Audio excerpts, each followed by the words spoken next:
All right, everybody, I am Brian Lee Durfee, author of The Forgetting Moon and The Blackest Heart, both books published by Simon & Schuster Saga Press. Today, we're going to be reviewing Dead in the Water by Dana Stabenow. This is book number 3 in her Kate Shugak mystery series. Anyway, if I seem a little distracted, I wanted to wear an Alaska shirt because I grew up I'm wearing my University of Fairbanks Alaska shirt here, and it's distracting me in the camera because I never wear white. There's a reason chubby dudes like me don't wear white, and now that I can see myself in the camera, I know why exactly, and that's because it accentuates my man boob region, which nobody needs to see that. So I apologize. I will scrunch down here I will scrunch. I'm going to do the review like this. Dead in the Water, Dana Stabenow, came out in 1993, set in Alaska. As I just mentioned, I grew up in Fairbanks, Alaska, so I love mystery series set in Alaska. Dana Stabenow's is one of my favorite. Let's talk about the cover. You know I love graphic design and cover illustration, so this is cool. All of the Dana Stabenow books have the same look. I bought the series from the UK publisher who did a great job, and I'll show you. All the Dana Stabenow books I have are right up there. And they did a great, I can't reach them though. I would show you. You got to trust me. They all have great covers. And all the spines look good together on the shelf. And that's why I bought them. This thing opens up on a crab ship where our main character, Kate Shugak, is on a crabbing boat for some reason. It's like, and it's miserable. It's like, why would anybody want to be on this boat? It's just a miserable existence. Kate Shugak is an investigator, a cop. Why is she on this boat? It's just tossing her around and making her vomit.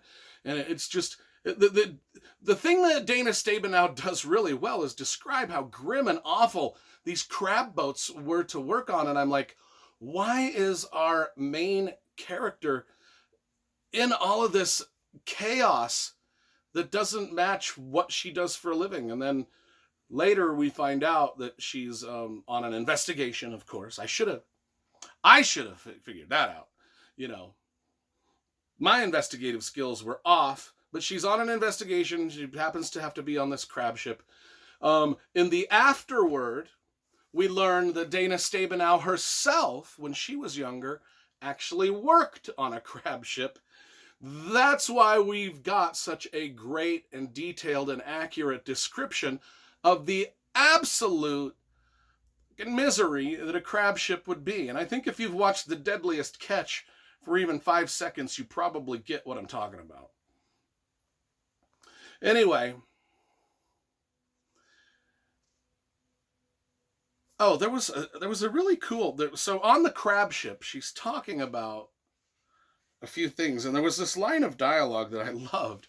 They're discussing the whether you should be a meat eater or a vegetarian or a vegan or whatever. And these two characters are going back and forth. And then finally one of them says,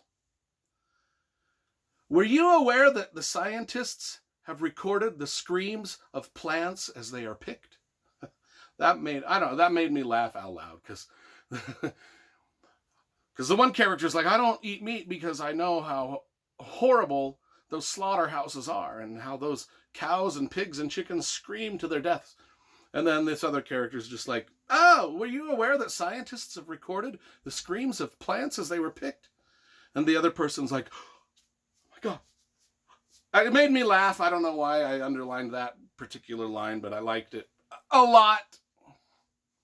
Anyway, there's a murder mystery here about some crabbers, some people that are on the... Well, I'll just read the back. Crew members Christopher and Stuart went ashore at 4 p.m. They carried no survival gear, no tent, no sleeping bags, not even matches. And when the Coast Guard are called out A full week later, all traces of the missing men have been removed. The crew of the crab ship swear that the skipper, Harry Galt, is not to blame. But with families of the missing men making noise about corruption, the authorities need someone on the inside to figure this out. Thus, Kate Shugak is thrown into the crabbing business to figure things out. And it's cool. If you want a great, it's a simple murder mystery, really, really thin book. All of her books, I can read them in like an hour and a half. They're only 200 pages each.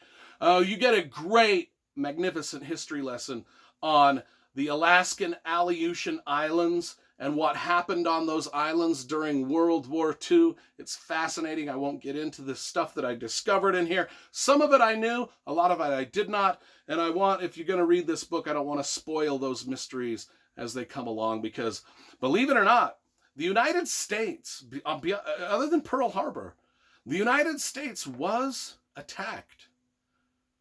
The mainland of Alaska was attacked in World War II.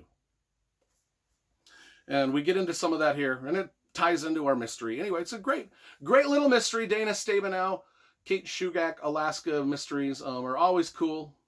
We also get to know about the native Alaskans and the Aleuts and all of those. And our main character, Kate Shugak, is a native Alaskan. So it's cool to see things from her perspective as she diagnoses how the white man sort of wanders aimlessly and naively through the terrains of Alaska. Things that I have done.